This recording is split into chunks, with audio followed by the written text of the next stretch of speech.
This meeting is being recorded.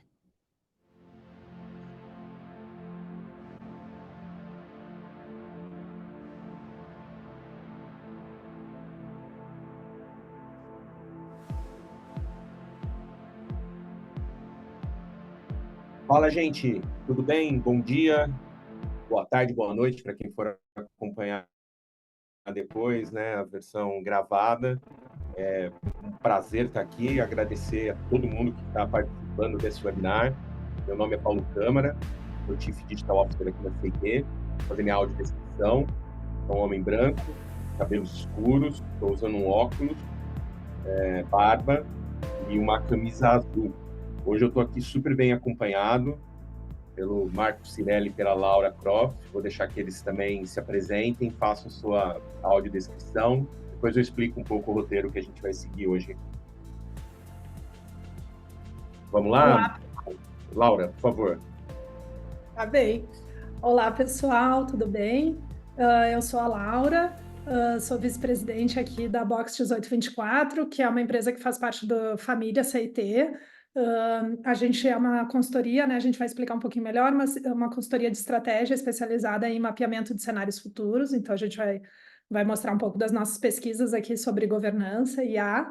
Eu sou uma mulher branca, cabelos loiros, uso óculos, um óculos redondinho, meio verdinho, meio azulado, e tô com uma camisa bem colorida, vermelha, com outras cores. E estou bem feliz de estar aqui hoje também nessa excelente companhia aqui do Paulo e do Cirelli. Vai ser um prazer conversar sobre governança e IA com essas duas pessoas que entendem tanto do assunto.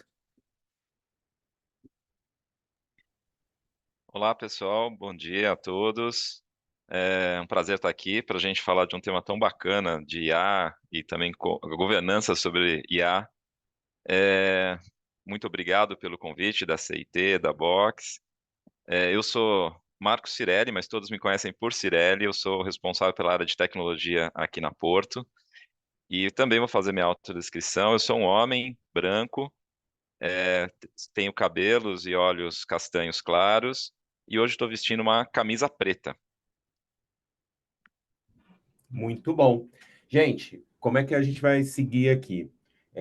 A Laura vai trazer uma versão resumida de um ponto de vista que a CIT, junto com a Box, tem desenvolvido e evoluído aí ao longo desses últimos meses, em torno de como a gente vê essa transformação da IA generativa e como a gente tem dialogado com os nossos clientes a respeito da necessidade da reinvenção dos modelos de governança. Na sequência, a gente vai fazer um bate-papo aqui com o Cirelli, trazendo muito da jornada da Porto, que é uma referência nesse tema. E, ao final, a gente vai abrir espaço também para as perguntas de vocês. Então, ao longo da conversa, da apresentação, vão enviando as suas dúvidas, os seus comentários aqui na parte de Q&A do Zoom, que aí eu vou depois selecionando algumas delas para a gente colocar na conversa. Então, Laura, vou passar a bola para você. Maravilha. Vamos lá. Então, gente, vou compartilhar aqui minha tela com vocês. Então, né, dando as boas-vindas aqui oficialmente para todo mundo. Só um slide aqui, só para apresentar rapidamente quem não conhece, né, as duas empresas aqui. Então, como eu comentei, eu faço parte aqui da Box 1824. A nossa especialidade é justamente esses mapeamentos, né, de cenários futuros e a transformação dessas oportunidades em inovações de negócios, né, que tragam aqui soluções para desenvolvimento de inovação dos negócios das empresas. E a Box faz parte, então, da família da CIT há 2 anos, e a CIT, a gente entende uma complementariedade muito grande, porque a CIT trabalha já há muitos anos também com a materialização desses cenários futuros, ajudando, né, as empresas nas suas trilhas, né, de desenvolvimento tecnológico. Não sei se, Paulo, você quer complementar também alguma informação aqui ou fez um bom resumo? Acho que é um ótimo resumo. Muito obrigada.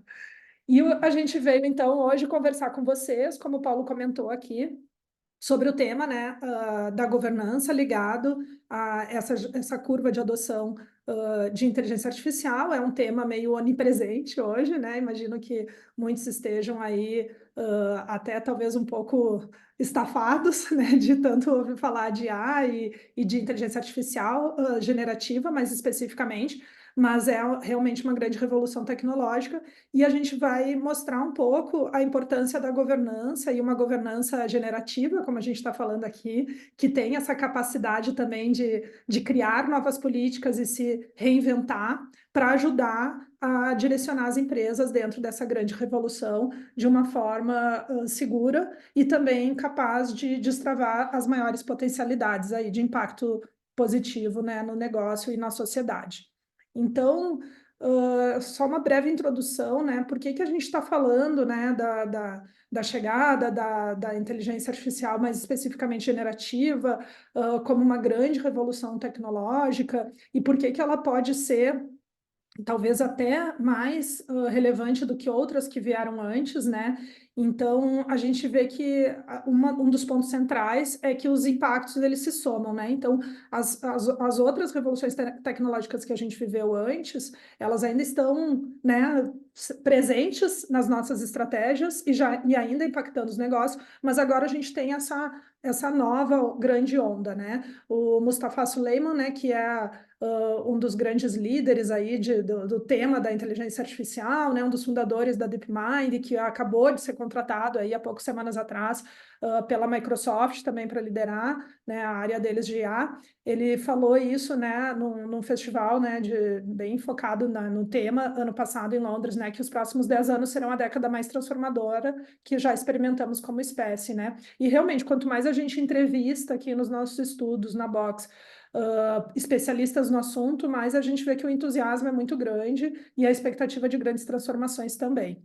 A gente fez esse slide aqui para explicar um pouco da perspectiva de impacto social da chegada dessa nova tecnologia, o que a gente entende como grandes transformações que a gente está vivendo hoje, né? E fazendo uma comparação também com outras duas grandes revoluções tecnológicas que vieram antes, né?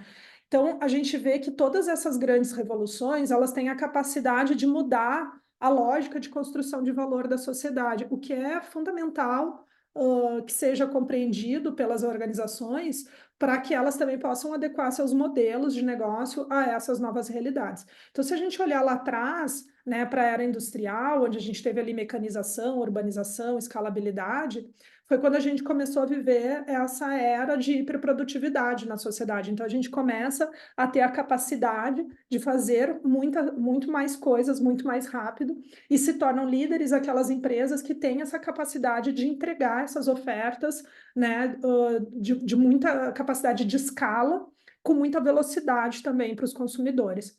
Quando a gente vê a chegada, né, de uma revolução tecnológica mais recente ali, que a gente chama de era digital, chegada da internet, dos smartphones, e mais especificamente das redes sociais, qual é a grande mudança, né? A gente passa a viver também numa sociedade hiperconectada. Então, como eu falei, as revoluções elas vão se somando. Então, a gente continua trabalhando num paradigma de hiperprodução, hiperprodutividade, mas a gente também começa a ver que despontam as empresas que são capazes de promover essas grandes conexões, né? Então, a gente vê que os meios de produção, que eram uma grande fonte ali, né, de destaque, de relevância de valor, passam também, a gente passa a ter os meios de conexão com essas grandes relevâncias de valor. Por isso também que a gente vê empresas, né, de Meta, Alphabet, né, e outras grandes empresas que justamente provêm essas conexões, tomando a liderança, inclusive, das empresas de maior valor no mundo.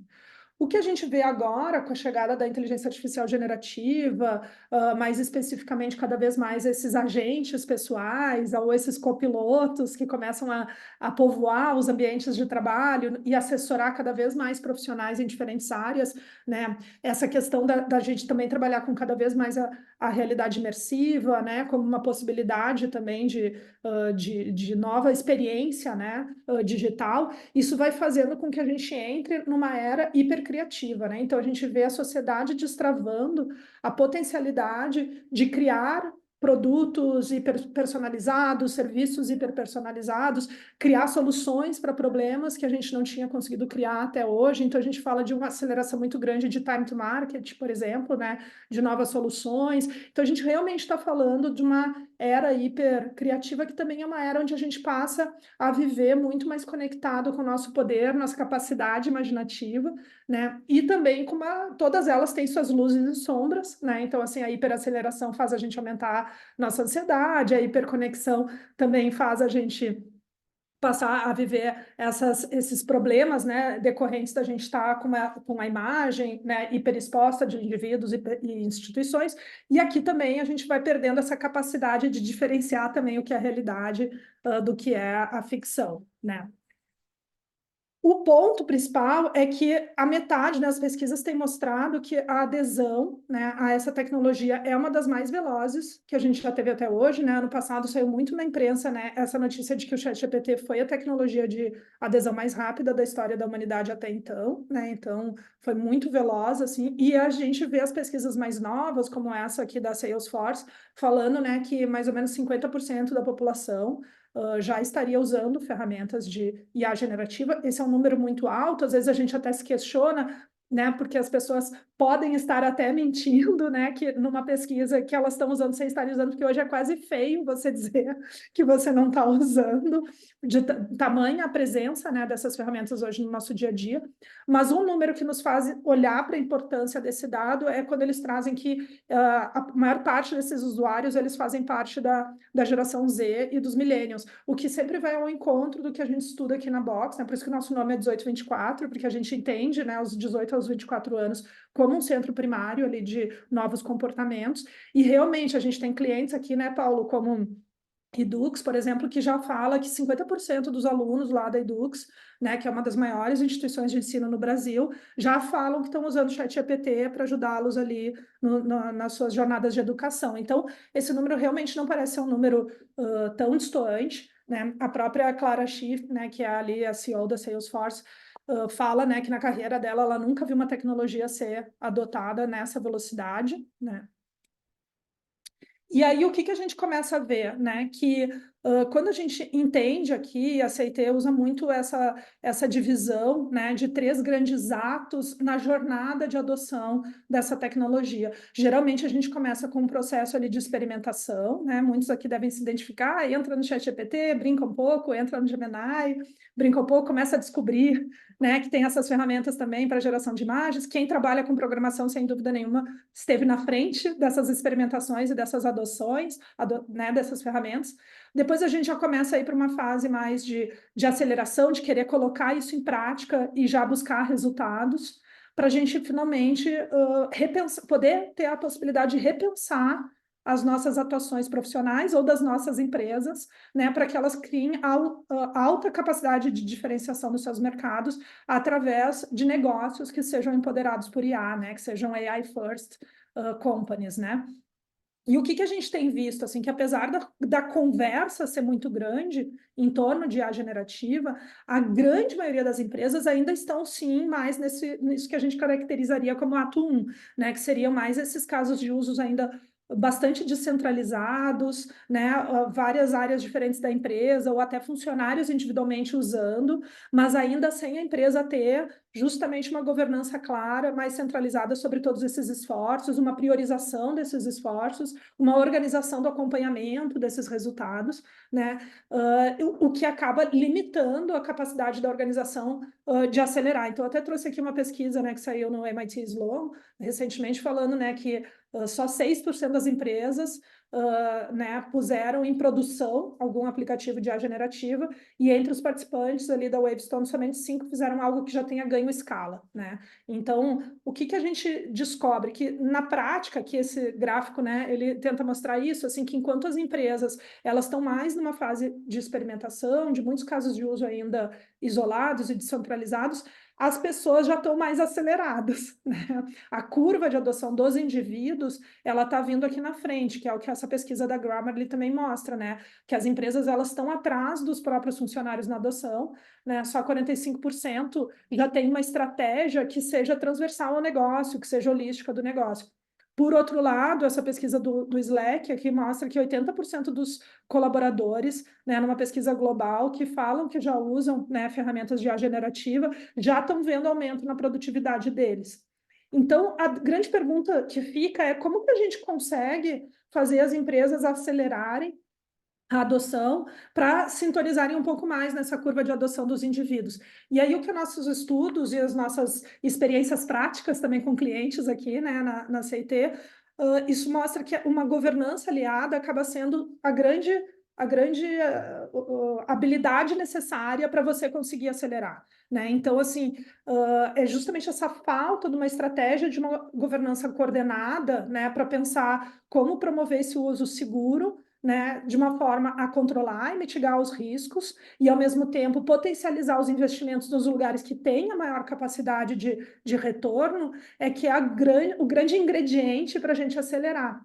O que é interessante, no entanto, é que muitas vezes quando a gente fala do tema da governança, a primeira coisa que vem na cabeça das pessoas ainda é muito compliance, só mitigação de riscos, o que é algo muito importante, porque a gente, de fato, está falando de uma tecnologia que traz uma série de riscos que não são triviais para uma empresa, né? Então, assim, falta de acuracidade, problemas de repente, aumentar insegurança cibernética, toda a questão dos vieses, né, dos algoritmos, questões de privacidade de dados, né, o tema dos copyrights, né, são todos temas muito importantes que fazem com que a gente realmente tenha que ter uma estratégia que também contemple a mitigação de riscos.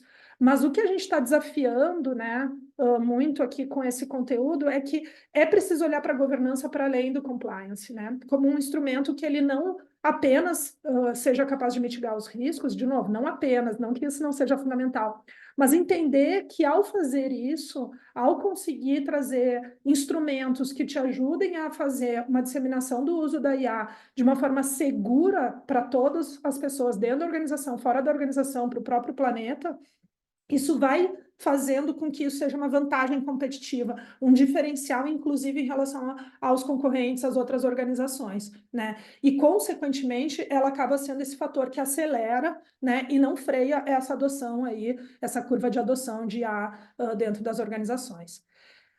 A partir desse princípio, a gente traz para vocês aqui 4 práticas, né, que a gente chama aqui 4 pilares, com as suas práticas dentro desses pilares, que dentro das pesquisas que a gente realizou aqui na Box e na CIT, mas também cruzando muito com as experiências práticas que a CIT já teve, né, liderando uma das últimas grandes revoluções tecnológicas, que foi a Lean Digital Transformation, a gente entendeu que tem 4 questões principais que precisam ser endereçadas quando a gente fala de governança e quando a gente fala de governança à luz dessa revolução de IA, né? O primeiro tema é o que a gente está chamando aqui, né, de Ethics Safe AI by Design, que basicamente é como você tem uma série de práticas que garantam essa abordagem que seja ética e segura, né, no uso que está sendo implementado de IA dentro da organização. O segundo ponto a gente está chamando de AI Ready Workforce, que basicamente é essa capacidade de habilitar os times, fazer letramento, fazer reskilling para que os times estejam preparados para isso. A questão de você ter a gente chama aqui de AI Strategy Orchestration, que é justamente uma visão holística de todos esses casos de uso, de todas essas iniciativas, para que você possa ter a capacidade não só de priorizar, mas de monitorar os resultados e saber a hora de pivotar, né, de ir para outras oportunidades.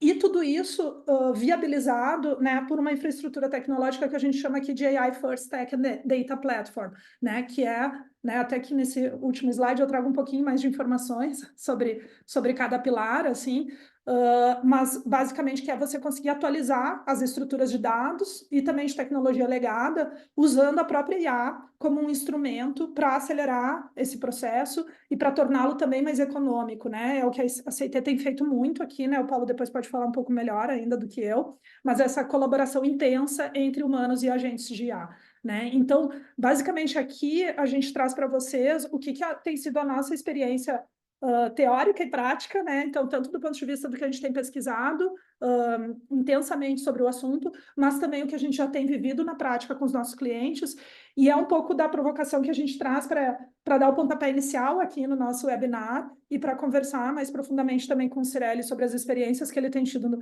dentro da Porto, que, sem dúvida, é uma grande referência, né, tanto na adoção de IA de uma forma geral, como fazendo isso com uma governança incrível, né, como não poderia deixar de ser uma empresa que já é referência dentro de uma categoria que tem a segurança, a ética como um pilar fundamental do negócio, né. Então, com base nessa pequena introdução aqui, eu vou passar a palavra aqui, né, ou compartilhar a palavra, né, com o Paulo e com o Cirelli para a gente abrir aqui a mesa redonda e também a oportunidade para responder dúvidas, né, ou questões que vocês tragam aqui da audiência também. Muito bom, super obrigado, Laura. Como sempre, brilhante. Muito bom.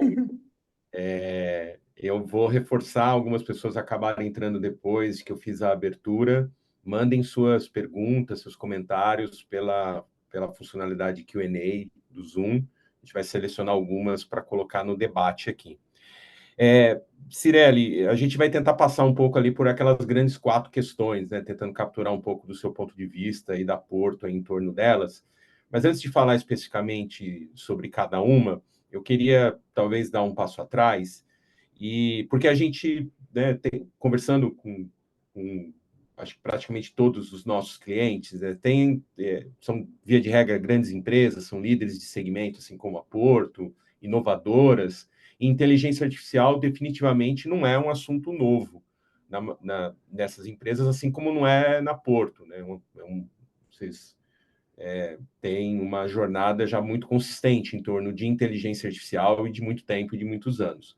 Mas é inegável que a IA generativa no ano passado ela apresentou um fato novo e muito significativo, que provavelmente, é isso que eu quero te ouvir, tenha desafiado as práticas estabelecidas e provavelmente de sucesso até então, de como vocês vinham organizando e governando esse tema de inteligência artificial.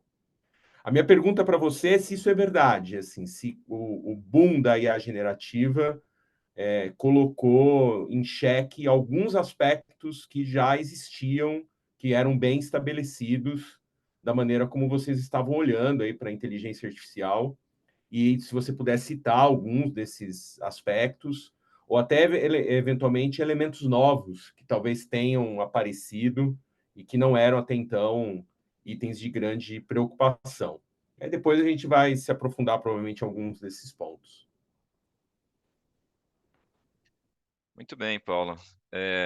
Laura, excelente introdução para o nosso bate-papo. Parabéns aí pela compilação. Não é fácil compilar um tema tão amplo, né, e com tantas questões em um curto espaço de tempo, mas eu acho que é excelente para que a gente pudesse ter essa base.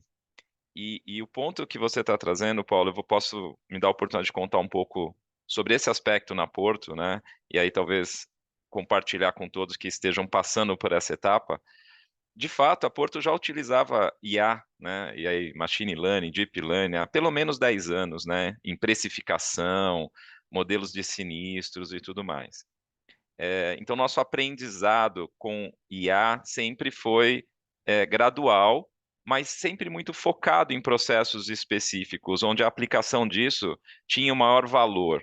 E com equipes especializadas, com equipes que dominavam o seu processo, e a tecnologia sempre vinha aportando o que se tinha de técnica sobre IA naquele processo específico.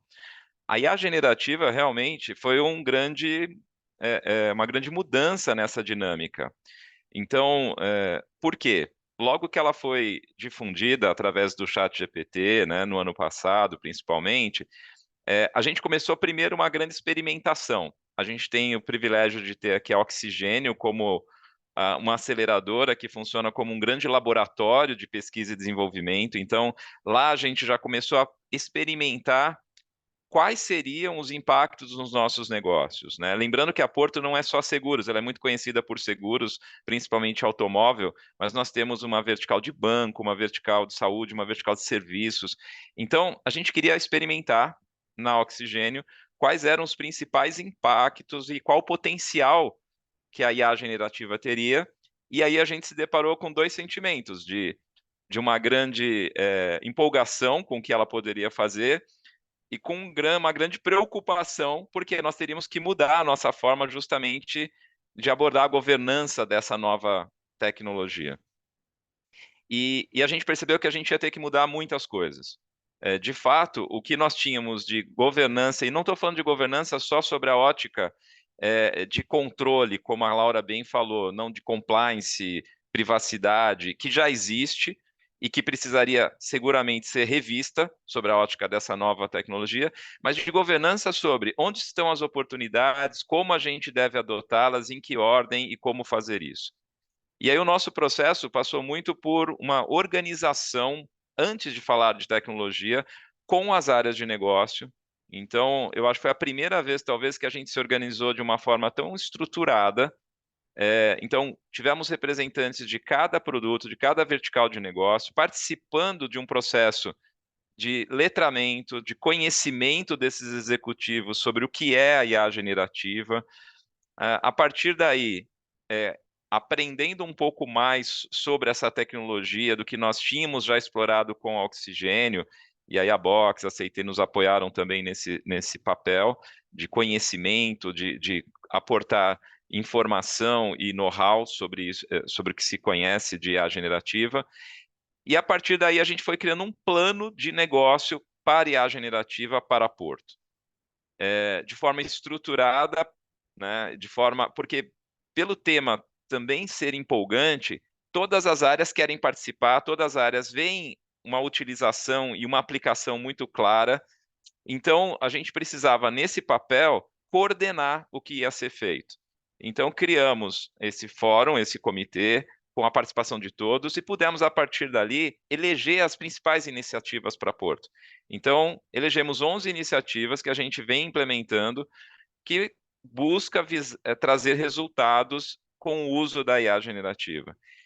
Então, a grande mudança que a gente percebeu é desde o processo de utilização de uma tecnologia, que antes seguia uma linha muito mais específica por produto, por área, onde é muito clara a aplicação. Então, a gente já mudou esta abordagem, e agora a gente avança, inclusive, no processo mais específico da governança, de políticas de IA, de formas de uso. Criamos uma plataforma corporativa que a gente deu o nome de Genial, que é uma plataforma técnica onde todos vão se acoplar, os sistemas vão poder se acoplar de forma muito mais simples para o uso das LLMs aqui, inclusive com maior eficiência. Então, eu diria que, para encurtar um pouco aqui a resposta, o impacto do que nós já tínhamos de governança para o que nós vamos precisar ter daqui para frente é bastante grande. Só que eu acho que o que nos ajudou é fazer isso de forma gradual, né? Entendendo quais eram os nossos principais propósitos, o que a gente queria com aquilo, que nós passaríamos por um processo de aprendizado, e isso foi fundamental. Não será rápido, a gente vai ter que usar a IA generativa muito como copiloto nesse processo, e aí gradualmente a gente ir sofisticando e melhorando os nossos processos internos. Eu diria que até aqui tem dado certo, mas não tenho dúvida que isso vai mudar muito, muito mesmo nos próximos meses. E a gente percebe, a dinâmica é muito grande, né? Talvez o pilar disso seja cada vez mais ter pessoas que conheçam, que estejam aprendendo constantemente para nos ajudar a avançar corretamente dentro das nossas prioridades. Muito bom. Laura, quero te deixar à vontade também para ir trazendo seus pontos de vista. Eu vou te provocar em alguns aspectos na sequência aqui também, e acho que principalmente nesse, né, tentando agora começar a decompor um pouco esse tema de governança, e até já, eu estava dando uma olhada aqui em algumas das perguntas que já começaram a chegar, o Diego Cesário colocou pelo menos duas aqui que eu acho que tocam nesse tema mais da questão ética, né, da questão ética, da gestão de riscos que a gente tem colocado, né, a Box tem trazido isso muito forte como um pilar fundamental ligado à IA generativa. A IA generativa traz todo um conjunto novo de desafios ligados à ética e gestão de riscos, e ela também, sem dúvida, amplia outros que já eram conhecidos. Cirela, eu queria te perguntar como que está hoje na Porto esse debate ético, né, em torno da IA generativa, em dois ângulos, né? É um assunto bastante amplo, mas acho que tem dois ângulos que têm despertado muito interesse nas empresas, né, e muito debate, que é ligado a como é que a gente equilibra a autonomia da inteligência artificial, dos agentes, né, de inteligência artificial, com o controle humano. Você falou um pouco da questão dos copilotos, né? Já até adiantando um pouco a maneira, provavelmente, como que vocês estão enxergando essa relação, queria que talvez você falasse um pouco mais sobre isso. E um outro tema é o tema que eu acho que dialoga um pouco com as perguntas do Diego aqui, ligado à transparência. A gente sabe que esses modelos de IA generativa, sejam os de mercado ou mesmo os próprios, né, que as grandes empresas estão criando ou vão criar, eles podem estar trazendo ali os vieses e também tem um desafio de explicabilidade, né? De tentar entender por que aquela resposta foi gerada, de que maneira ela foi gerada, de conseguir rastrear. E isso é especialmente importante na indústrias altamente reguladas como a de vocês, né? No mercado financeiro. Então, quero te ouvir um pouco sobre essa questão de como é que está esse debate atual aí na Porto. Perfeito. Esse é um debate bastante intenso e a Porto sempre tomou muito cuidado nesse aspecto, até porque nós temos diversos órgãos reguladores, né, pela característica dos múltiplos negócios. Então, nós temos Banco Central, ANS, SUSEP, e cada um com as suas características, com as suas preocupações e com as suas velocidades de implementação de regulação, o que, por um lado, nos traz um desafio, mas, por outro lado, nos coloca sempre com uma barra bastante alta, porque a gente acaba adotando o critério mais complexo ou mais abrangente, né, para todos os negócios. Como eu falei, nós criamos um comitê multidisciplinar de IA, né? E neste comitê, inclusive com a participação da nossa diretora jurídica, e a gente vem se amparando muito nas questões legais para saber o seguinte: quais são os aspectos legais do ponto de vista da ética que a gente tem que tomar cuidado, para que as implementações de tudo que a gente for começar a colocar nos nossos processos já tomem esses cuidados. Então, por exemplo, rastreabilidade. Então, tudo que a gente conseguir ter de informação sobre logs, de informações sobre o que foi gerado, os algoritmos, as mudanças. Então, há um cuidado desde o início sobre essa questão da construção com rastreabilidade.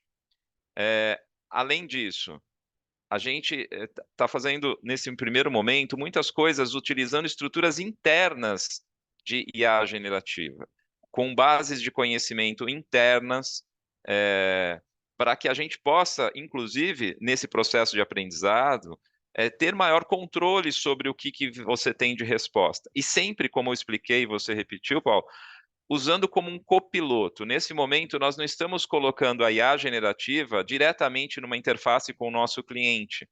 Então, um caso de uso que a gente tem aqui é na central de atendimento. Então, hoje o nosso, que é uma central própria, a Porto ela tem, são funcionários próprios que fazem atendimento ao cliente Porto, e hoje ele tem uma estrutura de muito tempo de uma base de conhecimento. A gente está colocando a IA generativa para acelerar esse processo de consulta a essa base, para que o atendente possa responder de forma mais rápida para o nosso cliente, mais precisa, e a IA generativa apoia isso, né? Inclusive o nome dessa iniciativa se chama Apoia, né? Batizaram com esse nome justamente por ser um apoio ao atendente nessa interação com ele. E isso faz com que todo o processo de ética, então, se tiver uma alucinação desse fluxo, o atendente tem ali uma possibilidade de não deixar que isso avance para a experiência do cliente. A gente tem a oportunidade de registrar isso para que também haja um aprendizado e a gente retroalimente esse processo.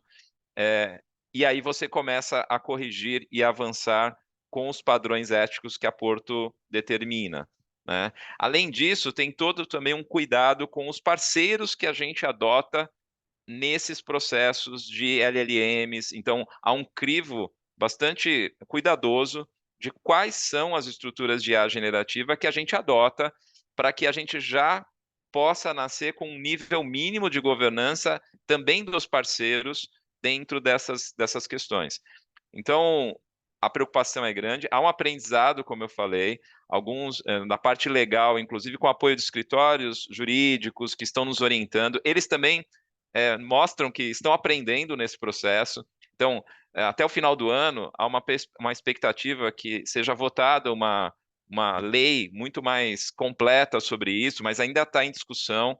Mas o bacana é que a gente, ao longo desse processo, está sendo atualizado sobre as discussões. O que está sendo discutido? Qual a maior probabilidade de acontecer uma decisão numa determinada direção? Isso vai nos apoiando e dando também uma característica de onde vale a pena a gente esperar um pouco, esperar porque não sei se isso daqui corre muito risco, ou onde eu já consigo avançar com boa chance de isso tá ok do ponto de vista legal. Né? Agora, veja, a base legal, ela é a final. No fundo, a gente está muito preocupado com a questão de como que o nosso cliente vai interpretar essa interação, como que isso transforma efetivamente em conveniência para o cliente e não um problema. Então, essa transparência também, que já existia antes, aí é só um rebate, é só uma forma de continuar mantendo a mesma transparência na relação que nós já tínhamos com os nossos clientes através de todo o processo que usa a IA. Né? Então, esse tem sido um debate fundamental, e por isso, talvez, isso torna o processo um pouco mais lento em alguns aspectos, mas ele é necessário. Aqui a gente não há negociação nesse quesito. Então, a gente espera um pouco mais, aprende um pouco mais para poder avançar e seguir. Bacana. Laura, a Box, ela até pelo seu DNA, o seu histórico, ela está muito debruçada em torno desse ângulo, né, de como a IA generativa tocará nas pessoas, né, na sociedade de uma maneira geral. E você tem trazido algumas práticas inovadoras que vocês têm capturado no mercado. As empresas nativas digitais parece que estão já apontando alguns caminhos interessantes. Queria que você trouxesse algumas dessas ideias que você capturou recentemente em torno dessa questão ética. Legal. Bom, em primeiro lugar, assim, eu vi que algumas perguntas eram, né, bem um passo a passo prático, assim, né, como é que a gente faz? Eu acho que o Cirelli foi ótimo aqui no resumo, mas, assim, algumas coisas práticas que, inclusive, estavam no discurso do Cirelli, né? Você implementar uma política de uso responsável dentro da sua organização para poder orientar essas pessoas que já estão usando, fundamental para garantir que o uso que está sendo feito dentro da sua organização seja ético, né? Então, para mim, esse é o passo zero do zero. Não sei se o Cirelli concorda, assim, mas assim, de tudo que a gente vê, acho que esse é o primeiro item. Fazer um comitê, como foi feito na Porto, é uma super prática, né? Muito recomendada. E cuidar com a diversidade dentro desse comitê, que é um ponto que o Cirelli também trouxe, é muito importante e ajuda bastante nessa questão também, inclusive, de identificação de possíveis bias ou de sempre manter a visão do impacto de algumas decisões em alguns públicos ou esferas da sociedade que às vezes podem passar para outras pessoas, né? Aí, eu acho que tem uma outra coisa também que é uma boa prática, assim, sem dúvida nenhuma, que o Cirelli também comentou, é fazer o lançamento das iniciativas de dentro para fora, né? E não... Então, assim, antes de pensar, existe uma ansiedade, às vezes, né, que a gente vê nas conversas de fazer muita coisa já customer facing, ou seja, já direto para o consumidor, e que vai ao encontro de uma outra máxima que muita gente usa, e que eu vejo que todas as empresas que têm uma política mais forte de segurança, de uma forma geral, elas pensam muito mais em usar as iniciativas para empoderar as equipes do que para substituir. Não, a mentalidade não é o que está muito, às vezes, na mídia, de vamos substituir, vamos reduzir a equipe, vamos ganhar produtividade para a gente ter mais força para poder atender mais clientes, mas não necessariamente a gente está falando de substituição de pessoas. Acho que se a mentalidade for essa, também já existe um caminho que tende a ser mais ético, onde você está trabalhando nessa lógica de empoderar as equipes ali, né? Apoiar, como é o exemplo ali do nome, né? Que o Cirelli trouxe.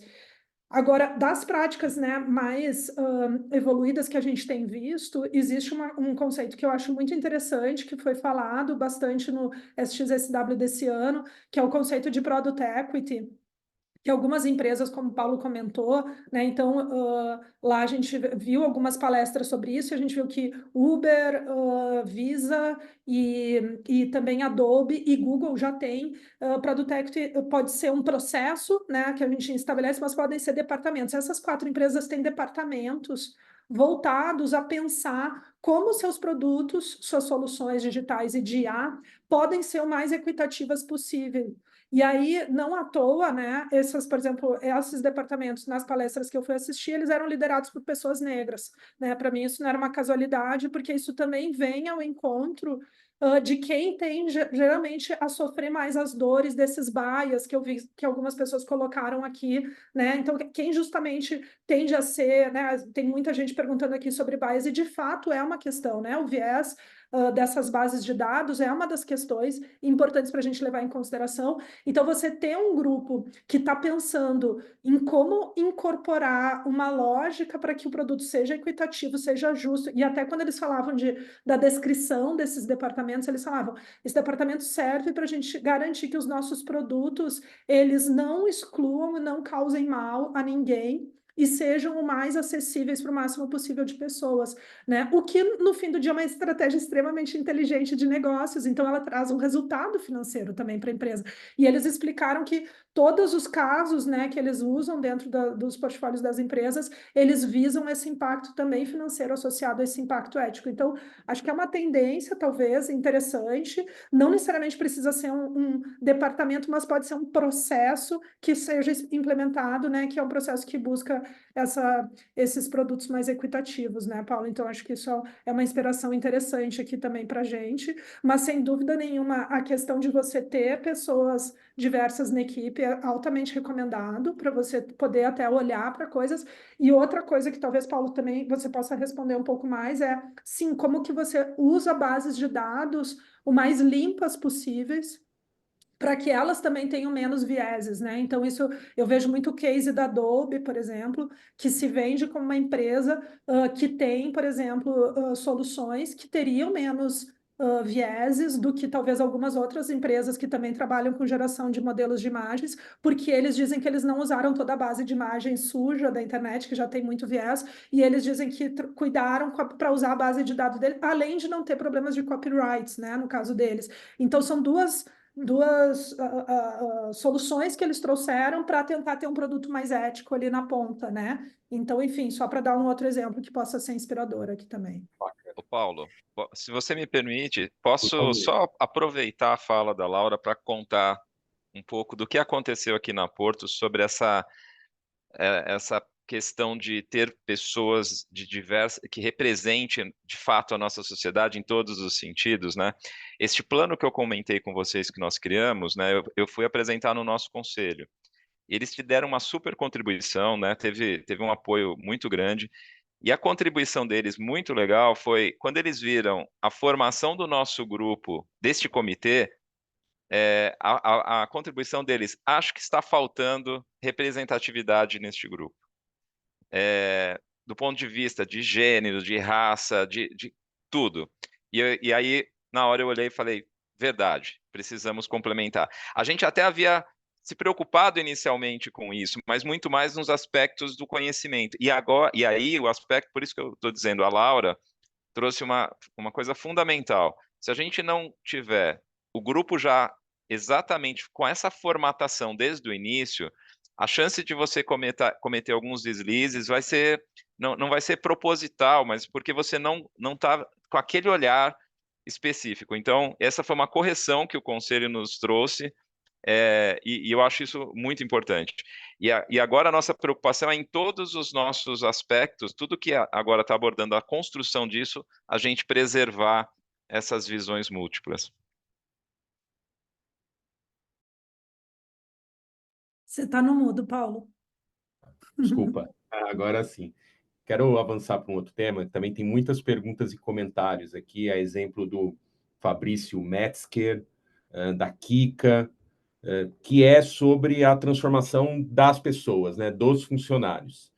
E a gente tem ouvido muito isso desde o ano passado, de como a IA generativa vai mudar todos os job descriptions, né? E ao fazer isso, ela ela provavelmente desafia também todas as práticas instaladas ali de RH, do ponto de vista de carreira, de desempenho, de incentivos, de treinamentos, etc., né? Cirelli, como é que está essa jornada na Porto, né?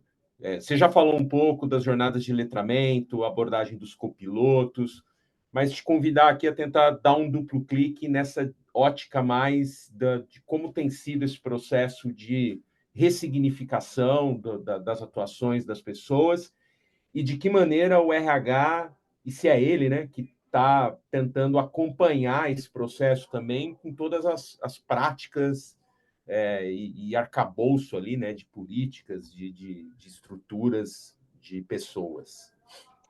Perfeito. Esse é um tema muito sensível e muito importante também, né? Eu acho que o RH, sem dúvida, tem um papel central, mas não podemos atribuir apenas ao RH. E aqui, desde o início, o Paulo Kakinoff, né, que é nosso CEO, já colocou muito claramente que a busca do uso da IA não é para substituir as pessoas. É para nos habilitar a resolver problemas mais complexos, para que a gente possa ser mais eficiente.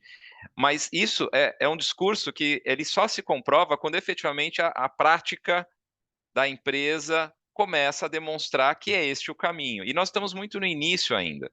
Então, evidentemente, nós não tivemos nenhuma mudança de processo e que isso aconteceu. Falar, ganhamos eficiência, então, portanto, as pessoas estão sendo substituídas. Isso não está acontecendo. É natural que as pessoas percebam que algumas atividades certamente serão melhor desempenhadas por uma IA no futuro. É natural, todo mundo está percebendo isso. Aliás, tem sido a experiência individual das pessoas quando usa o chat GPT. Hoje, muitas pessoas na criação de um texto, poxa, preciso responder um e-mail mais elaborado. Muitas pessoas vão no chat GPT e se apoiam nisso para poder iniciar o texto, ou até preciso escrever um texto numa outra língua, preciso fazer alguma coisa. Então, é natural que isso vá ser um grande acelerador. Em algumas funções, ele vai fazer melhor que a gente no futuro. O olhar que a gente tem trazido é, primeiro, de capacitar as pessoas para isso, porque à medida que você se você não tiver as pessoas habilitadas a usar esse instrumento, aí sim ele pode estar fora do mercado de trabalho. A grande diferenciação que está aqui não é se a IA vai ocupar o lugar do humano. São os humanos que vão conseguir usar e habilitar o trabalho dele por um nível de complexidade, de problema superior. Essa é a grande questão. Então, o primeiro passo é isso: como a gente treina, como a gente dá informação sobre isso, e começa nas escolhas dos processos que a gente está elegendo, e por isso essa governança é importante, porque se ela estiver de maneira desestruturada, você não sabe onde na empresa isso está acontecendo. Quando você tem as iniciativas mapeadas, você consegue monitorar também qual o impacto aquilo está gerando. E aí você vai acompanhando, informando e mostrando que os resultados obtidos com o uso dessa tecnologia estão sendo usados, na realidade, para alavancar novos negócios, que você consegue fazer coisas que antes você não fazia. Esta é a dinâmica. Agora, evidentemente que o desafio ele é interno, a Porto tem esse desafio, mas as pessoas também são bombardeadas de informações por todos os lados do mercado, dos jornais, e em geral são mais sensacionalistas. Né? As matérias saem no sentido de que a IA vai substituir o trabalho, e de fato vai. A questão é que isso a gente já ouviu em várias tecnologias. Ouvimos isso na internet, todo o processo de avanço tecnológico passa por isso. Então, assim, o cuidado que a gente tem é de muita comunicação, de falar bastante sobre o tema, treinar o máximo possível as pessoas, trazendo informação e fazer com que elas degustem, entendam. Quanto mais elas puderem ter contato com as ferramentas e saber que a partir dali, isso sim vai capacitá-las a fazer coisas melhor, e talvez sim trocar a função dela ou mudar a forma de atuação naquela função, como está mudando de todo mundo, eu acho que as pessoas vão começar a se tranquilizar em relação a este impacto. O que eu acredito é que o impacto sensacionalista ainda vai continuar por um bom tempo, porque ele vende, né? Ele vende notícias. E internamente as pessoas se fragilizam com essas notícias. Então, assim, é um trabalho importante do líder, e por isso que eu não coloco apenas no papel do RH, e ao você fazer o letramento desde da liderança, dos níveis mais executivos, é aí que eu acho que você começa a neutralizar isso. Porque ele precisa perceber que o líder dele, que toda a liderança realmente pensa daquela maneira e está executando o que a gente está falando. O áudio está batendo com o vídeo. O que eu estou dizendo é o que de fato está acontecendo. Boa. Um rápido complemento aqui, o Rafael Santos, ele pergunta se já mudou, por exemplo, as trilhas de capacitação, se você já consegue identificar novos hard skills ou soft skills que ganharam mais relevância ou perderam relevância por causa dessa transformação da IA generativa. Sem dúvida. Sem dúvida, isso já é perceptível. Assim, a gente criou, nós temos aqui um programa de treinamento, inclusive online, e com parceiros a gente habilitou plataformas de treinamento, as pessoas podem fazer treinamentos internamente, mas o que um soft skill importante que a gente já percebeu é a importância de saber fazer perguntas. Então, essa é uma habilidade que, em geral, a gente sempre foi cobrado, principalmente as gerações como a nossa, que era de dar boas respostas. As pessoas competentes eram as pessoas que sabiam dar respostas. E eu acho que o que a gente está vivenciando daqui para frente é a habilidade de saber fazer boas perguntas. E isso é um soft skill.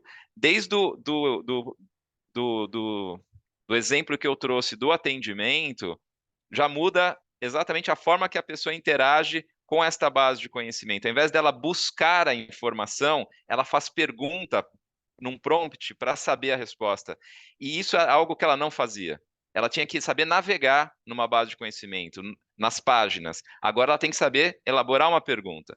Tudo bem, eu não estou falando elaborar no sentido do contexto, da essência, não da construção, da sintaxe da frase.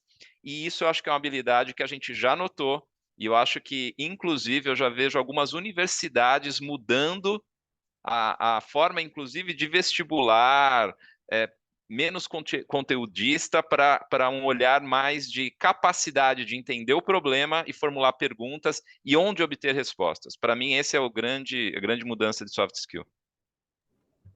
Legal. Bom, o tempo voa, né? A gente está conversando de um assunto bacana, o tempo vai voando, mas eu não queria perder a oportunidade aqui, seria antes da gente avançar para um fechamento, de te ouvir sobre a agenda de tecnologia, que é a agenda que você lidera. Que desafios, se é que houve, que desafios novos a IA generativa trouxe para a agenda de tecnologia na Porto? Bom, diversos, né? Primeiro que ela ganhou uma prioridade absurda, né? Ela cortou a fila de muitas outras coisas que estavam sendo endereçadas. E é bom, porque de fato, talvez as prioridades que estavam lá estavam no modelo que era o que nós tínhamos até o momento. Então, muitas coisas a gente reavaliou. Então, a agenda de tecnologia mudou no sentido de falar, por exemplo, atualizações de legados. Temos uma nova ferramenta poderosíssima para atualização de legados.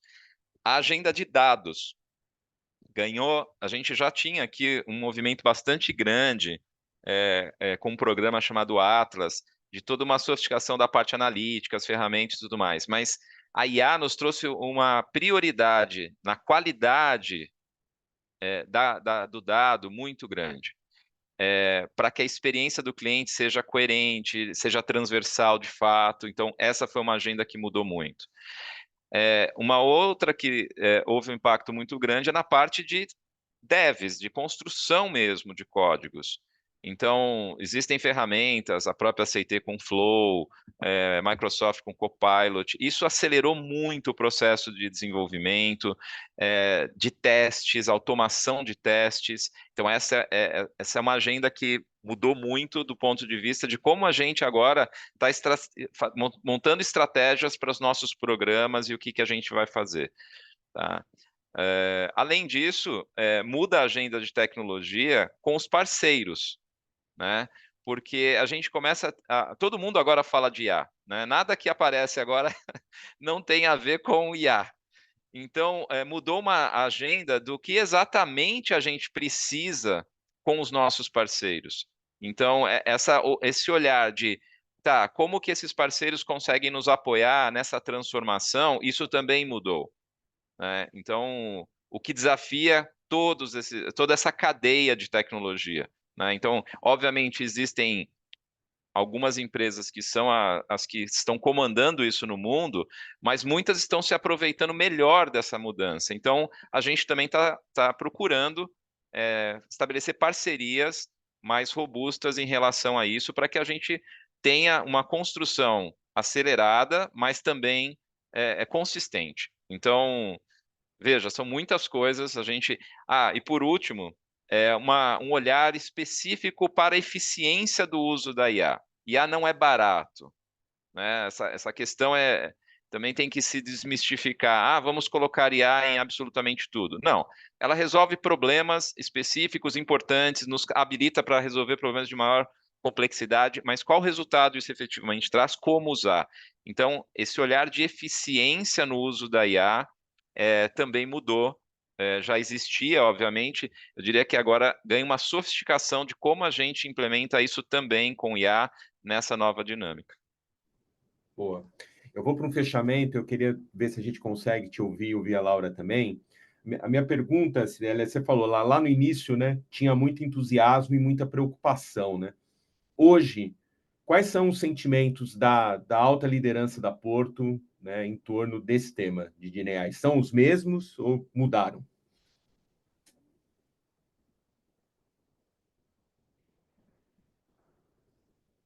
Não estamos te ouvindo, Cirele. Não muda. Opa, desculpa. Você pode, por favor, falar novamente, só para eu não... Deixa eu ver se eu te te ouvi direito. perguntei, você falou que lá no início a alta liderança aí tinha dois sentimentos, né? Muito Sim, entusiasmo sim. e muita preocupação. Perfeito. Hoje, quais são esses sentimentos? Eu acho que o entusiasmo continua elevado, né? Até porque muitas empresas estão mostrando como extrair valor disso, então acho que a percepção de que é um caminho que não tem volta começa a se estabelecer. Porque no início havia um entusiasmo por parte de alguns, mas havia um certo ceticismo por parte de outros. Será que é um hype que vai morrer? É um metaverso que quando nasceu era, olha, vai mudar tudo e não é bem assim.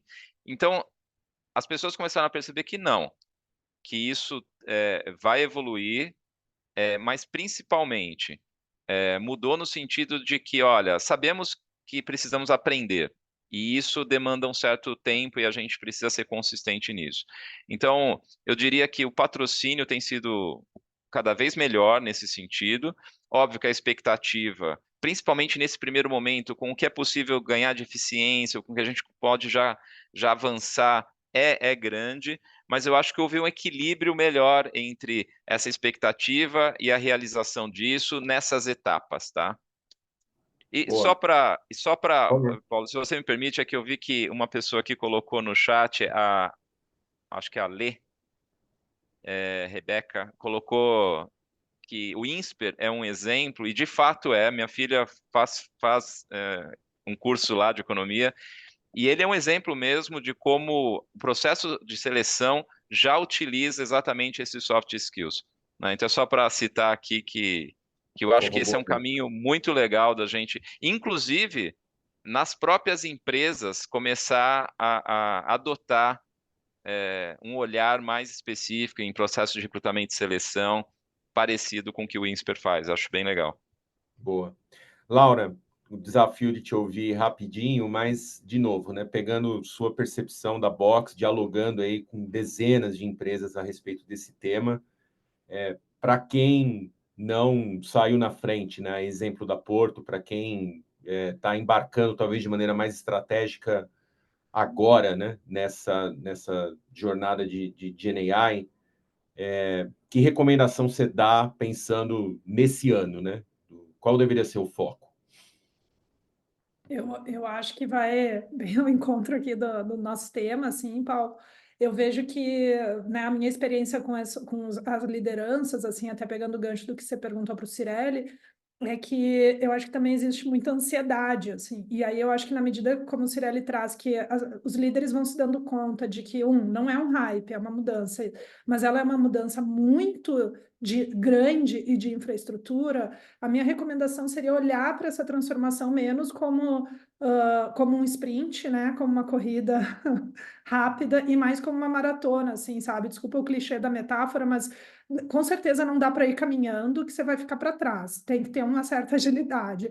Mas eu acho que o Cirelli trouxe várias vezes o que a gente tem visto como a forma mais segura de navegar nesse processo todo, que é também não acelerar demais, porque se você acelera demais, você fica muito mais vulnerável também a todas essas questões, né, de ética, de responsabilidade, né, de riscos que estão relacionados. Então, se você entende aquele ritmo bom da maratona, sabe que você vai ficar bastante tempo nessa jornada, vai ser uma transformação que vai tocar todas as frentes do negócio, como que a gente consegue fazer isso? E aí eu sempre acho que olhar para esses 4 pilares é um bom, né, é um bom caminho, assim, você está cuidando da parte de letramento, você está cuidando da parte de gestão de riscos, você está olhando para a estratégia de uma forma holística e cuidando com os resultados do que está sendo investido, como o Cirelli falou, porque de fato tem muitas empresas que também estão perdendo esse controle financeiro e há uma revolução cara, e olhando para a parte de tecnologia, né, que ela com certeza ela vai precisar, principalmente quando a gente fala ali, né, de dados, sistemas legados,